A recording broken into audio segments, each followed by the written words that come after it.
Welcome to Vino study circle. ఈరోజు ఇచ్చినటువంటి social 24th shift 2లో అడిగినటువంటి క్వశ్చన్లు చూసుకుంటే, ఫస్ట్ క్వశ్చన్ చూసుకున్నట్టయితే మనకు నోమ్ చామ్స్కీ మీద క్వశ్చన్స్ అడిగాడండి. నెక్స్ట్ వన్ చూసుకుంటే కోల్బర్గ్ మీద క్వశ్చన్ అడిగాడు. నెక్స్ట్ వన్ చూసుకుంటే తారన్ డైకు ఇండైరెక్ట్ క్వశ్చన్స్ అడిగాడంటండి. అంటే అప్లికేషన్ మార్క్స్లో మనకు క్వశ్చన్స్ అడగడం జరిగిందంట. నెక్స్ట్ వన్ చూసుకుంటే ఎన్సీఎఫ్ 2005 మీద క్వశ్చన్ అడిగాడు. ఆర్టీ 2009 మీద క్వశ్చన్ అడిగాడు. మూర్తిమత్వం మీద క్వశ్చన్ అడిగాడు. తర్వాత కొండి మార్గదర్శక శబ్దం మీద క్వశ్చన్ అడిగాడు. తర్వాత మంత్రం మీద క్వశ్చన్ అడిగాడు. చైల్డ్ విత్ స్పెషల్ నీడ్స్ మీద క్వశ్చన్ అడిగాడు అంటండి. నెక్స్ట్ వన్ చూసుకుంటే వైయక్తిక భేదాల మీద క్వశ్చన్ అడిగాడు. వైయక్తిక భేదాలు. నెక్స్ట్ వన్ చూసుకుంటే వికాస సూత్రాల మీద కూడా క్వశ్చన్ అడిగాడు. అంటే వికాసం మీద సూత్రాలు ఎట్లాంటి క్వశ్చన్స్ అంటే అది కూడా అప్లికేషన్స్ మోడల్ అడిగాడు అంటండి. దీంట్లో కూడా సరే ఒకసారి చూసుకోండి. నెక్స్ట్ వన్ చూసుకుంటే ఉత్పలమాల, శార్దూలం, చంపకమాల, మత్తెవ మీద క్వశ్చన్స్ అడుగుతున్నాడంట. ఒకటి ఘన విభజన చేయమని చెప్పేసాడంట. అది ఉత్పలమాల మీద ఇచ్చాడని చెప్పేసి ఆన్సర్ ఈరోజు అంటున్నారు. నెక్స్ట్ వన్ చూసుకుంటే అర్థాలు 2 ఇచ్చాడంట.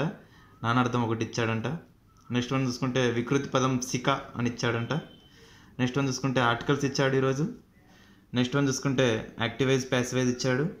తర్వాతకు సెంటెన్స్ ఇచ్చాడు. తర్వాత ఒకటి యాంటోనిమ్ ఇచ్చాడంటండి. తర్వాత ఉండి స్పాటింగ్ ఎర్రర్స్ ఇచ్చాడంట. స్పాటింగ్ ఎర్రర్స్ మీద క్వశ్చన్ అడిగాడు. ఇంగ్లీష్లోనే డిస్గ్రాఫియా, డిస్కాల్కులియా ఉన్నాయి కదండి, దాని మీద క్వశ్చన్ అడిగాడంట. నెక్స్ట్ వన్ చూసుకుంటే ఒకటి రీడింగ్ మీద క్వశ్చన్ అడిగాడు.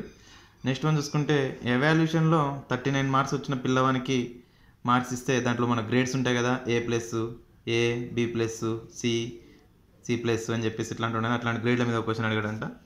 నెక్స్ట్ వన్ చూసుకుంటే మనకు హిస్టరీలో వచ్చేసి లోక్సభ స్థానాలు 1 ఉన్న రాష్ట్రాలు ఎన్ని అని చెప్పేసి అడిగాడంట కింద. తర్వాత కొండి జాగ్రఫీలో భూటాన్ ఆనుకొని ఉన్న రాష్ట్రాలు అడిగాడంట. నెక్స్ట్ వన్ చూసుకుంటే దక్కన్ పీఠభూమికి ఉత్తరంగా ఉన్న పర్వతాలు ఏవని చెప్పేసి అడిగాడంట. నెక్స్ట్ వన్ చూసుకుంటే హిస్టరీలో జర్మనీ ఏకీకరణలో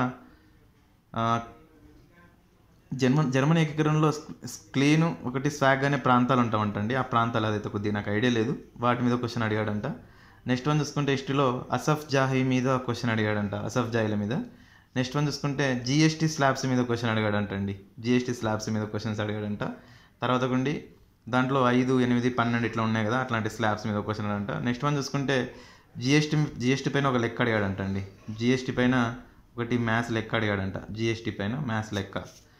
నెక్స్ట్ వన్ చూసుకుంటే ఎకనామిక్స్ వచ్చేసి ఇంటర్ లెవెల్లో అడిగాడంట. ఎకనామిక్స్ క్వశ్చన్ వచ్చేసి దాంట్లోనే అభివృద్ధి చెందుతున్న దేశాల గురించి అడిగాడంటండి. ఒకటి అభివృద్ధి చెందుతున్న దేశాల గురించి ఒకటి.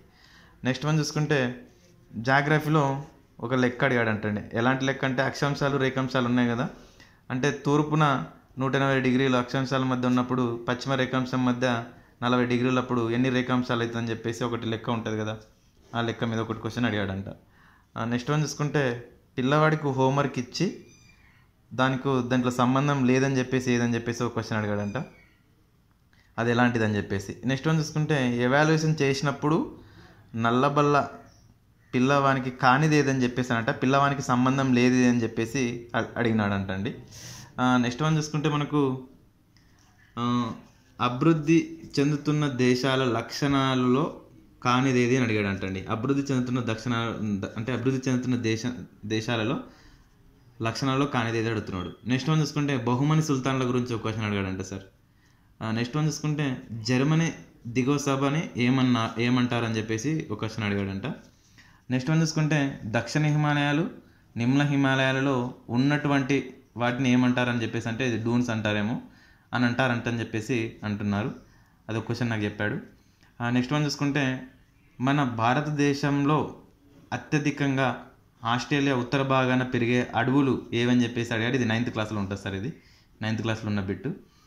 నెక్స్ట్ వన్ చూసుకుంటే ముసాయిదా కమిటీ చైర్మన్ సభ్యులు ప్లస్ సలహాదారుడు ఎవరు అని చెప్పేసారంట. 1+6 సలహాదారుడు, 1+5 సలహాదారుడు, 6+2 సలహాదారుడు, ఇట్లా ఆప్షన్స్లో ఇట్లా అడగడం జరిగిందంట. ఒకసారి అది చూడండి.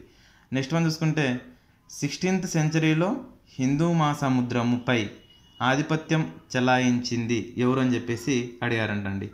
16th సెంచరీలో బ్రిటిష్ వాళ్ళు హిందూ మహాసముద్రంపై ఆధిపత్యం చెలాయించింది ఎవరని చెప్పేసి అడిగాడంట.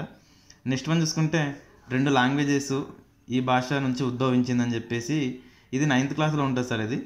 ఇది తర్వాత కొండి దీని మీద ప్రతిసారి ఒక బిట్ ఎక్స్పెక్ట్ చేయొచ్చు అంట. ఇది వరల్డ్లో ఉంటుందంట అండి. ఇవి ఏదో స్పానిష్, పోర్చుగల్ సంథింగ్ ఏదో చెప్పేసి అన్నారు. దాని మీద ఒక క్వశ్చన్ అడిగాడంట. నెక్స్ట్ వన్ చూసుకుంటే మనకు మెథడ్స్లో వచ్చేసి, సోషల్ మెథడ్లో వచ్చేసి అప్లికేషన్ మోడల్స్లోనే అడిగాడంట. అప్లికేషన్ మోడల్స్లో మెథడ్లో అప్లికేషన్ మోడల్ వచ్చేసి మెథడ్స్ అడిగాడంట. మ్యాక్సిమం ఈజీ టు మోడరేట్ ఉందన్నారు, కానీ మరి హార్డ్గా అయితే ఏం లేదన్నారు పేపర్ని. లాస్ట్ టైం ప్రీవియస్తో పేపర్తో పోలిస్తే, అంటే 2023 పేపర్తో పోలిస్తే ఈసారి పేపర్ ఈజీనే ఉంది, చేయొచ్చు. స్కోర్ తక్కువ ఉన్న వాళ్ళు ఈసారి కొద్దిగా స్కోర్ పెంచుకోవచ్చు, స్కోప్ ఉందని చెప్పేసి చెప్పడం జరిగింది.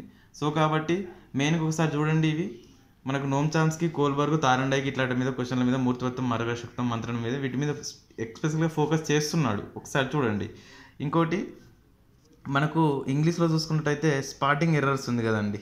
స్పాటింగ్ ఎర్రర్స్ మీద కూడా సరే ఇది ఇచ్చి ABCD ఇట్లా ఇచ్చి దీంట్లో ఏది ఎర్రర్ పార్ట్ అని చెప్పేసి ప్రతిసారి క్వశ్చన్ అడుగుతుంది. కొద్ది ఎర్రర్ మీద పార్ట్ మీద ఫోకస్ చేయండి. ఇక ఆర్టికల్స్ ఈరోజు అడిగిండు. ఈ ఆర్టికల్స్ ఇంతకుముందు అడగలేదు, ఏ ఎగ్జామ్లో ఆర్టికల్స్ అడగలేదు, ఈరోజు ఆర్టికల్స్ అడిగాడు. ఒకసారి చూసుకోండి. డిస్గ్రాఫియా, డిస్కాల్కులియా ఏదో ఒక దాంట్లో టచ్ అవుతుంది మనకి, వాటి మీద ఫోకస్ చేయండి. ఎవాల్యుయేషన్ మీద ఆ క్వశ్చన్ అడుగుతున్నాడు. ఈరోజు డిఫరెంట్గా అడిగిండు. A+ ఏది, B+ అని చెప్పేసి కొద్దిగా వచ్చిన కొత్త క్వశ్చన్లు. ఇంకా ఆల్రెడీ హిస్టరీకి సంబంధించిన కాబట్టి ఇవన్నీ కామన్గా అడుగుతూ ఉంటాడు. వీటిని చూసుకోండి.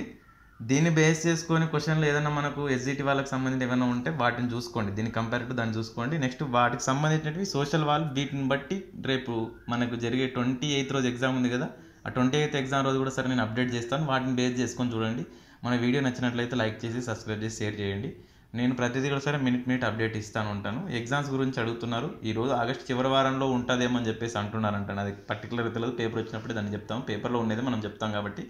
కానీ మన ప్రిపరేషన్ అయితే ఎట్టి పరిస్థితుల్లో ఎవరు ఆపొద్దండి. దయచేసి చదవండి. చదివితేనే మనకు ఈరోజు ఒక ప్లేస్ అనేది ఉంటుంది. Thank you so much for everyone.